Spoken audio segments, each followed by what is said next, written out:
గులాబీ సభ కోసం రాష్ట్రంలోని నలుమూలల నుంచి దాదాపు 50,000 వాహనాలు వస్తాయని అంచనా వేస్తున్నారు. పార్కింగ్ కోసం 1,059 ఎకరాలను కేటాయించారు. సభకు వచ్చే ప్రజల కోసం లక్షలకు పైగా కుర్చీలను ఏర్పాటు చేశారు. కేసీఆర్ అందరికీ స్పష్టంగా కనిపించేలా 20x50 సైజుతో కూడిన 23 LED భారీ స్క్రీన్లు, భారీ సౌండ్ సిస్టమ్ ను చుట్టుపక్కల ఏర్పాటు చేశారు. ఇక బీఆర్ఎస్ సభలో కేసీఆర్ ఏం ప్రసంగిస్తారనేది ఆసక్తిగా మారింది.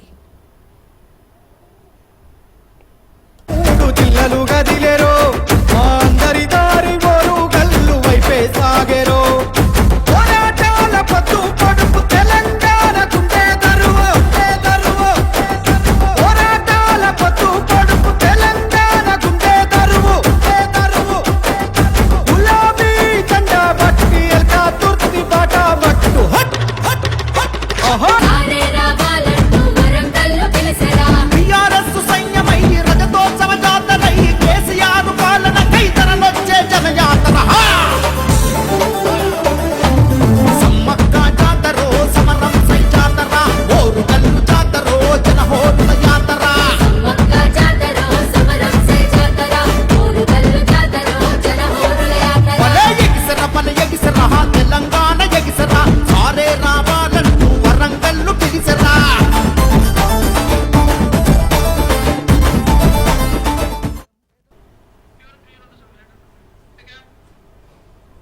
ఇక ఇదే అంశానికి సంబంధించి మా ప్రతినిధి రాజు ఎలకతుర్తి సభ ప్రాంగణం నుంచి మరింత సమాచారం అందిస్తారు.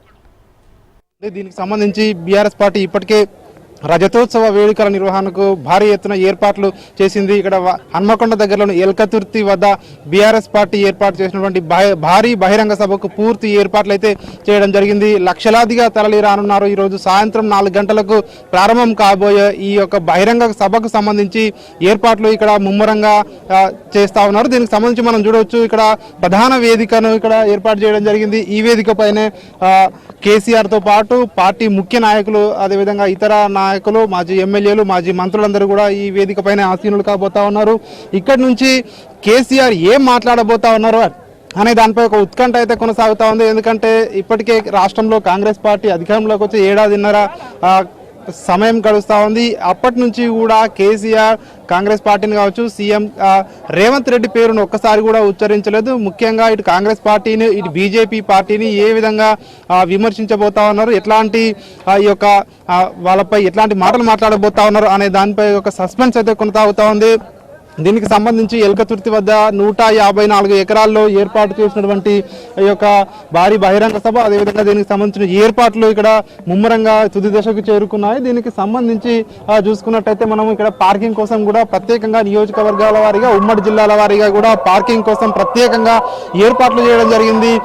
ప్రతి నియోజకవర్గం నుంచి కూడా 50,000 నుంచి 60,000 మంది పార్టీ కార్యకర్తలు, ప్రజలు తరలి వస్తారని చెప్పి పార్టీ నాయకులు దీనికి సంబంధించి ఏర్పాట్లు కూడా దానికి తగ్గట్టుగా ఏర్పాట్లు చేస్తామని చెప్తా ఉన్నారు. ఎక్కడా కూడా ఎట్లాంటి ఇబ్బందులు తలెత్తకుండా సీటింగ్ విషయంలో కావచ్చు, అదేవిధంగా ఏ నియోజకవర్గానికి సంబంధించి, ఏ ఉమ్మడి జిల్లాకు సంబంధించి అయినా ప్రత్యేక పార్కింగ్ల కోసం కూడా ప్రత్యేకంగా ఏర్పాట్లు కూడా పూర్తి చేయడం జరిగింది. ఎండాకాలం కావడంతో మంచినీటికి, అదేవిధంగా మజ్జిగ ప్యాకెట్లను కూడా అందుబాటులో ఉంచుతున్నామని చెప్పేసి కూడా పార్టీ నేతలు చెప్తా ఉన్న పరిస్థితి కనిపిస్తూ ఉంది.